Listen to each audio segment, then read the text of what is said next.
কি করে হয় আমাকে প্রেমপত্র দেওয়ার? আমি ইচ্ছা করে দেইনি। তোকে আর কিছু বলতে হবে না। তোদের মতো কিছু ছেলের জন্যই আজকে মেয়েরা সমাজে অবহেলিত। প্রথম দিন ভার্সিটিতে এসেই মেয়েদের প্রেমপত্র দেওয়া শুরু। জানি না সামনে আর কি করবি। তোকে দেখে তো মনে হয় একদম নিষ্পাপ বাচ্চা, কিন্তু তুই যে এমন একটা কাজ করবি তা তোকে দেখে কেউই বুঝতে পারবে না। আর শোন, কখনো কোনো মেয়ের সাথে এই রকম করবি না। মাথা নিচু করে দাঁড়িয়ে আছি। অনেক ছাত্রছাত্রী দাঁড়িয়ে আমাকে দেখছে। কোনো কিছু না করেও এইভাবে সবার সামনে অপমানিত হলাম। অবশ্য অপমানিত হওয়া আমার কাছে নতুন কিছু নয়। সেই ছোটবেলা থেকেই অপমানিত হয়ে আসছি।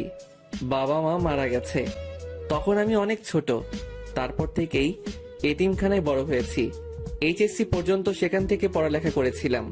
কিন্তু যখন আমার বয়স 18 হলো, তারপর তারা আমাকে কিছু টাকা দিয়ে বলল যে এখন থেকে আমি আর এখানে থাকতে পারবো না। সেখান থেকে চলে আসার পর বুঝেছি জীবন সংগ্রামে বেঁচে থাকাটা কত কঠিন।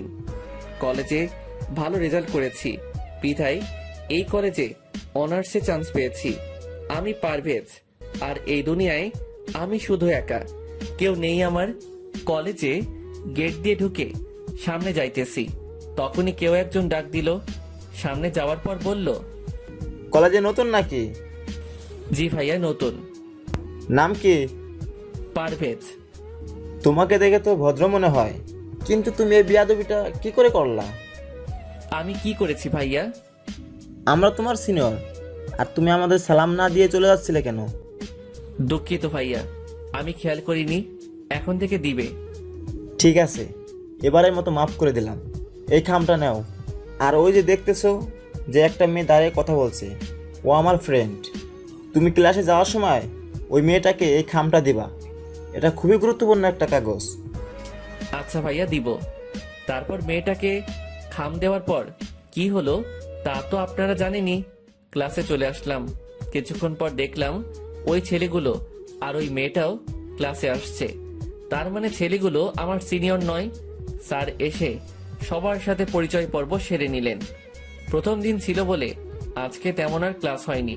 কলেজ থেকে বের হব তখনই দেখলাম ওই ছেলেগুলো আড্ডা দিচ্ছে আর বলতে লাগলো, সাকিব, তুই তো ছেলেটাকে ভালোই বোকা বানালি। ছেলেটাকে দিয়ে অনেক মজা পেয়েছি। তাজা বলেছিস, ছেলেটা কিন্তু ভীষণ বোকা। কালকে আবার নতুন কিছু দিতে হবে, ওকে? এই বলে সবাই হাসতে লাগলো। কলেজ থেকে বের হয়ে আসলাম আর ভাবতে থাকলাম এদের থেকে যতই দূরে থাকবো ততই ভালো। যাই হোক, এক রুমের বাসা ভাড়া করেছিলাম আর এতিমখানা থেকে একটা হোটেলে চাকরির ব্যবস্থা করে দিয়েছিল। 3টা থেকে রাত 9টা পর্যন্ত ডিউটি।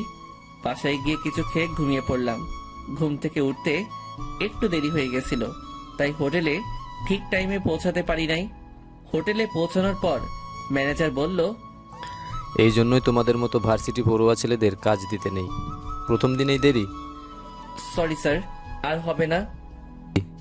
যাও কাজ করো। রাত 9টার সময় কাজ শেষ হলো। বাসায় আসতে আসতে 10টা বেজে গেল। রাতের খাবার হোটেলেই খাই। বাসায় এসে পড়তে বসলাম। পড়া শেষ করে ঘুমাতে গেলাম।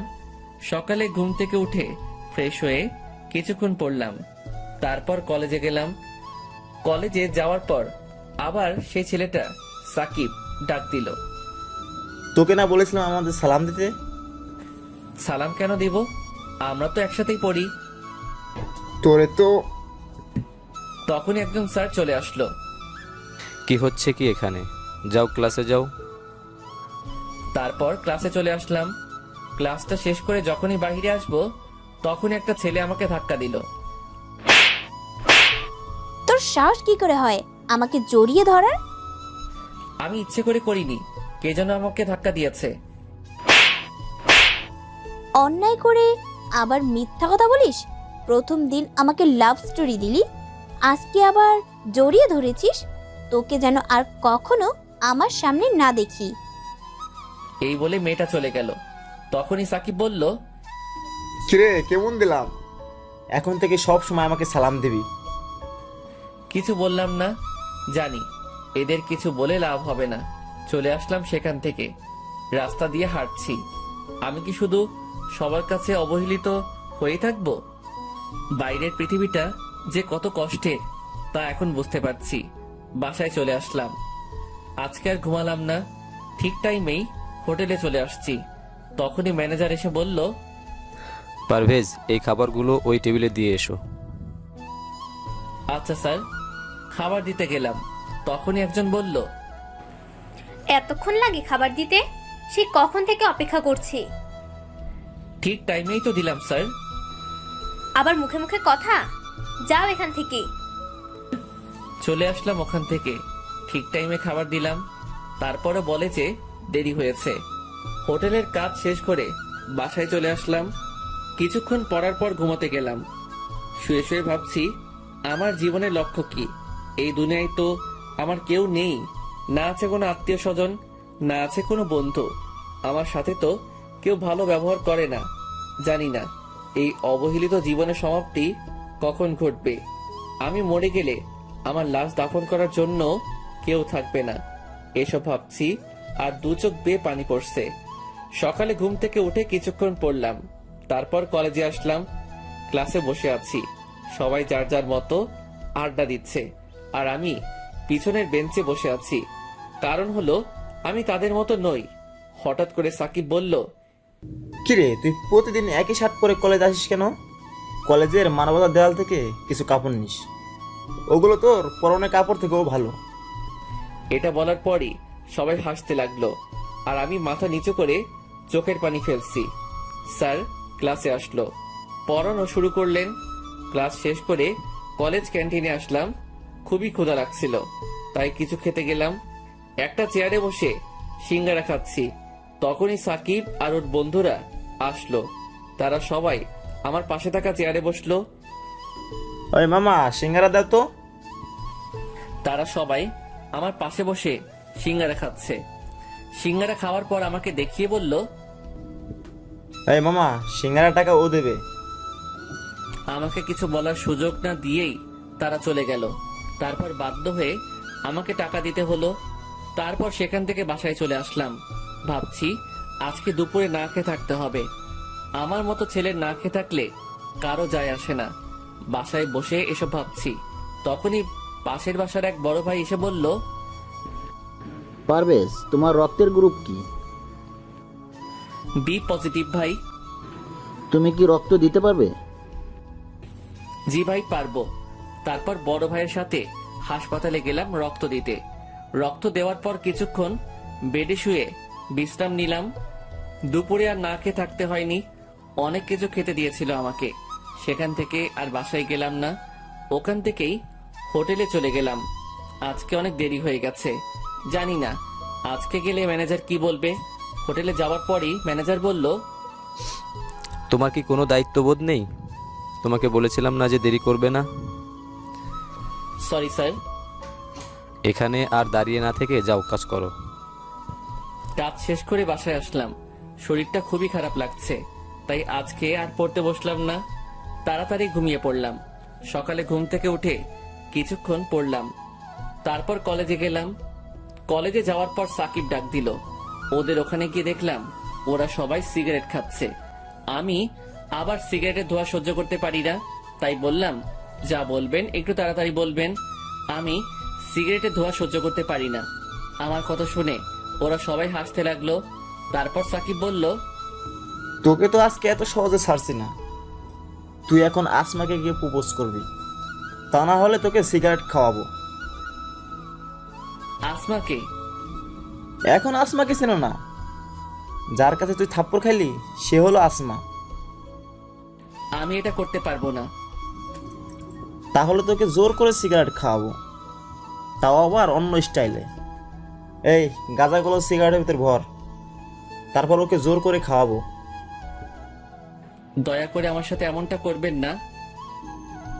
তাহলে যা, আসমাকে প্রপোজ কর। বাধ্য হয়ে প্রপোজ করতে গেলাম। আসমার সামনে গিয়ে মাথা নিচু করে আসমাকে প্রপোজ করলাম। ছোট লোকের বাচ্চা, তুই আবার আমাকে প্রপোজ করেছিস? তোকে বলেছিলাম না আর কখনো আমার সামনে আসবি না। তারপর আমাকে প্রিন্সিপালের রুমে নিয়ে গেল।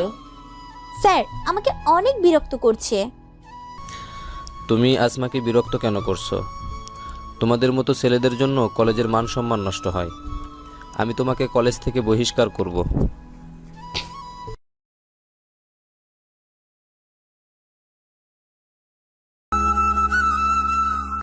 স্যার আমাকে অনেক বিরক্ত করছে। তুমি আসমাকে বিরক্ত কেন করছো? তোমাদের মতো ছেলেদের জন্য কলেজের মান সম্মান নষ্ট হয়। আমি তোমাকে কলেজ থেকে বহিষ্কার করব।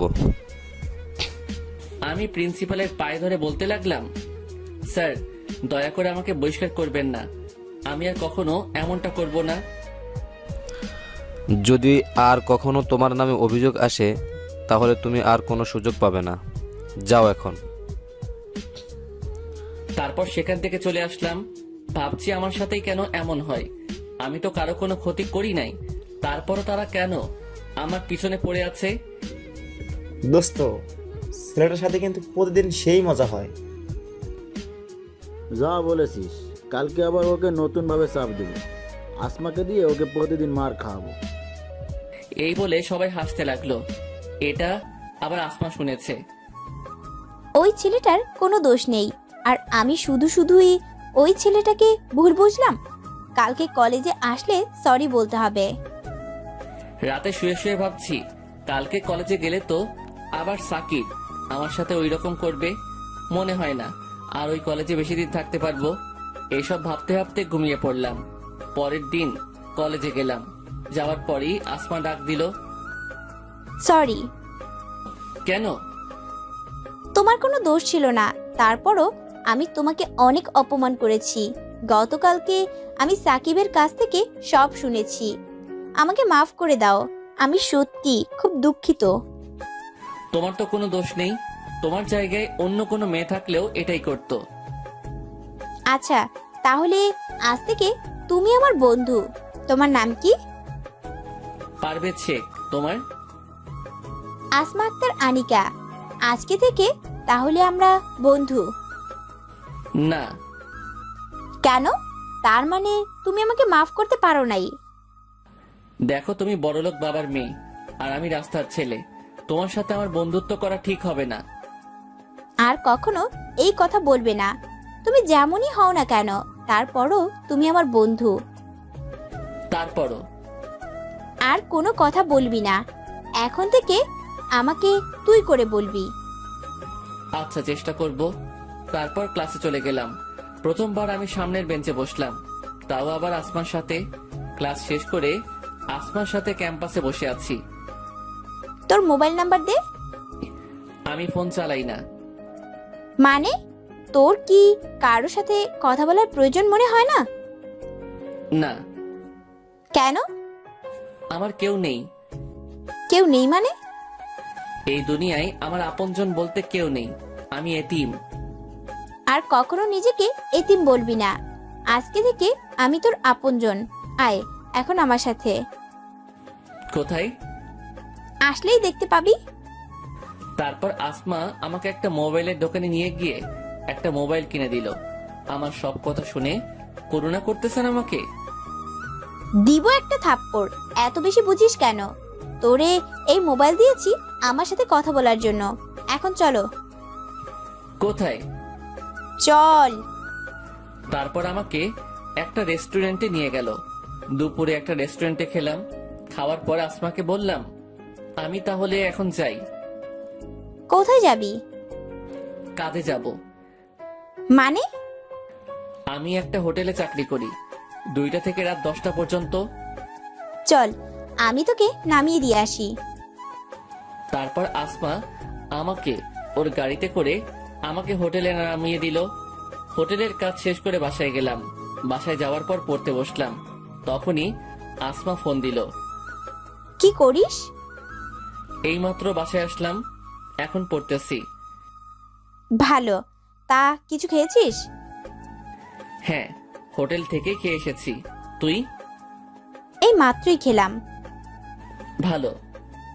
আচ্ছা তাহলে পর, কালকে কলেজে কথা হবে। আচ্ছা। পড়া শেষে ঘুমিয়ে পড়লাম।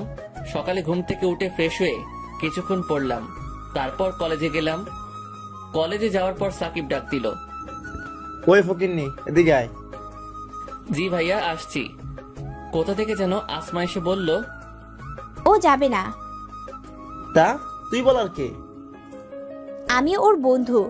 আর আজকে থেকে তোরা ওকে আর কোনো বিরক্ত করবি না। তোরা এতদিন ওর সাথে যা করেছিস তার সবই আমি জানি।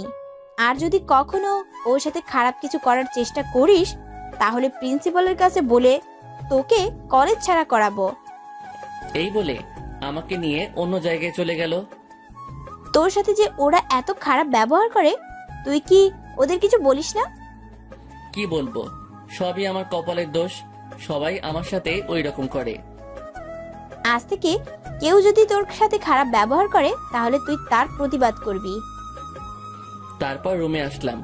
একটা ক্লাস করার পরই আসমা বলল, চল, কোথায়? ক্লাস করবি না?